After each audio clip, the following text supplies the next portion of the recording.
नमस्कार मेयर साहब। नमस्कार मेयर साहब। नमस्कार मोहन तोनी यहाँ कौन समस्या बका?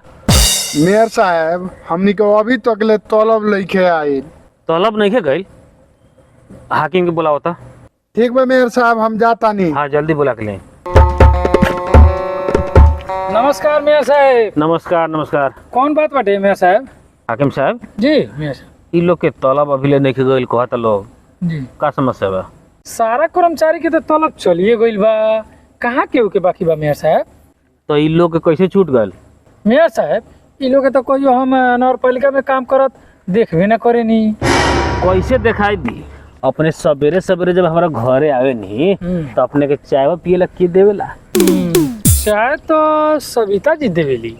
हमरा दुकानवा केकरा के चलावी देखे नी? अपने के तो दुकान चलावत हम तो इनका के देखे नी। हमारा घरे के प्राइवेट गाड़िया के चलावेला? जौना गाड़िया के लेके अपने 50 बेर अपन ससुरारी गइल होखे आज जानी या गइल बानी। वो तो हम इनका के लेके गइले बानी अपना ससुरारी।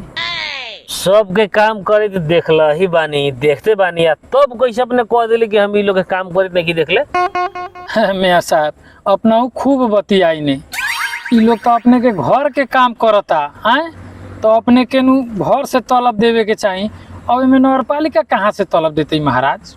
एगो तो जैसे तैसे कह के अपने के बेटा के, अपने के भगिना के, अपने के पतोह के नगरपालिका से तलब खिएबे करे नी।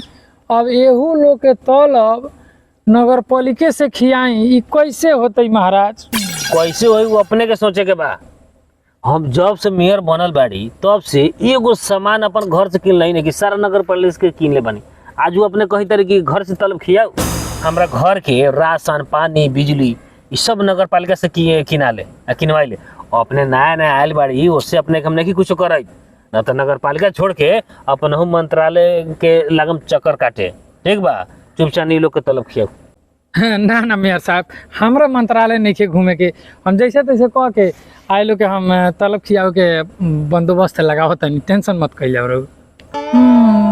कौन हमरा घर से तलब देवे के पड़ता, यही बहाने एगो हमरो बेटवा के चलता नहीं तलब खिया लेवे, टेंशन कथी। कथी भुन भुनाई करी हाकिम साहब? ना ना कोनो बात नहीं के मेयर साहब।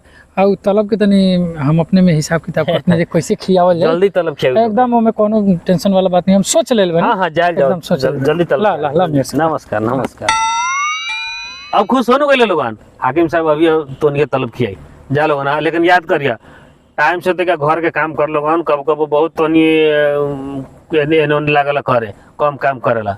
आई चाची रघु जाके नीमन से चाय पिया, एक दिन कहियो चीनी बेसी धो देता नहीं, कहियो कमे धो देता नहीं, कहियो चाय पत्ती बेसी धो देता नहीं। अपने तलब टाइम पर ना मिली तक मतलब अपने चाय ना नीमन बनाए ना। ठीक बा, बढ़िया से खियावल। हाँ तलब में जाई लेके आई, जाई लो तलब ठीक बा मेयर साहब। हाँ हाँ ठीक बा मेयर साहब। हाँ नमस्कार मेयर साहब। नमस्कार नमस्कार।